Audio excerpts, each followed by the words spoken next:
होते. तर एक दिवशी असंच बोलता बोलता म्हटलं, तुम्ही कुठल्या गाडीत असता आता? तर ही इज लाईक 35-38 वय असेल त्याचं, की आहे काहीतरी गाडीचं नाव सांगितलं. म्हटलं अरे वा, छान. मग तुम्ही जेव्हा कॉलेजमध्ये होता, फर्स्ट इयरमध्ये, सेकंड इयरमध्ये, तेव्हा विचार केलेला की आजपासून 10-15 वर्षानंतर ही गाडी माझ्याकडे असेल? बिकॉज ह्यांचं एकदम नॉर्मल फॅमिलीतून वाढलेले होते ते.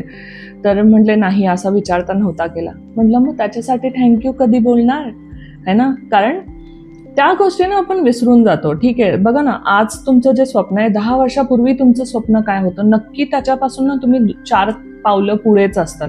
ठीक आहे, पण ना आपण ते नाही बघत, कारण मग त्या स्टेजमध्ये पोहोचल्यानंतर आपल्याला अजून बेटर गोष्ट आठवते, की अरे मला हे करायचं आहे, ठीक आहे, मला इथपर्यंत पोहोचायचं. आपण दुसऱ्या पळापळीमध्ये लागतो. पण आहे त्या गोष्टीसाठी थँक्यू कोण बोलणार? बरोबर? तिथपर्यंत तुम्ही पोहोचताल किंवा नाही पोहोचताल, तुम्हाला काय माहिती? ठीक आहे.